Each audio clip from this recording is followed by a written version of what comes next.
সালামু আলাইকুম রহমতুল্লাহ। কেমন আছেন আপনারা সবাই? আমি আরিফুজ্জামান সোহান, সোহান প্রিন্টিং কর্নারের সিইও। তো আজকে আমি আপনাদেরকে দেখাবো কিভাবে সোহান প্রিন্টিং কর্নারে আপনি অ্যাকাউন্ট ক্রিয়েট করবেন।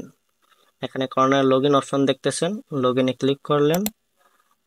করার পরে আপনি এখানে ক্রিয়েট অ্যাকাউন্ট, ক্রিয়েট অ্যাকাউন্টে ক্লিক করলেন।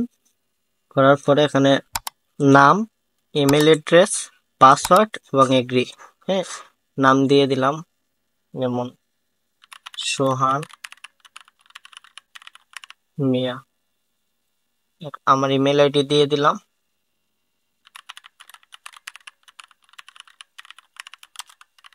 sohan41@gmail.com। একটা পাসওয়ার্ড দিয়ে দিলাম।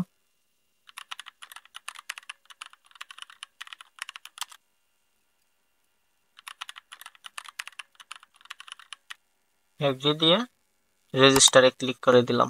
করার পরে এখানে ইউজার নেম, এই জায়গাটাতে আমরা সবচেয়ে বেশি ভুল করি।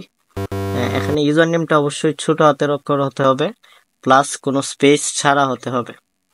আমরা যেভাবে ইমেইলে ইউজ করি এরকম। সোহান41 দিয়ে দিলাম। কান্ট্রি দিয়ে দিলাম আপনার বাংলাদেশ, BNGL, বাংলাদেশ চলে আসছে। ফোন নাম্বার দিয়ে দিলাম, ঠিক আছে। অ্যাড্রেস আপনি আপনার মতো দিয়ে দিলেন। হ্যাঁ, স্টেট হবিগঞ্জ। জিপ কোড, প্রত্যেকটা জেলার জিপ কোড থাকে, অবশ্যই এগুলো না দিলেও চলে। আপনার যেগুলাতে রেড মার্ক করা, এই ডিটেলস গুলো অবশ্যই দিতে হবে আপনাকে। তারপর সাবমিটে ক্লিক করলেন, আপনার অ্যাকাউন্ট তৈরি হয়ে যাবে। বুঝতে অসুবিধা হলে আমাকে মেসেজ দিন, কিংবা কর্নারে এখানে আপনার আমাদের নাম্বার দেওয়া আছে, কিংবা এখানে কন্ট্যাক্টের নাম্বার দেওয়া আছে। যদি কোনো প্রয়োজন হয় আমাদেরকে মেসেজ দিন, ইনশাল্লাহ আপনাদেরকে সর্বোচ্চ হেল্প করার চেষ্টা করব। আসসালামু আলাইকুম রহমতুল্লাহ। সাথে থাকার জন্য ধন্যবাদ।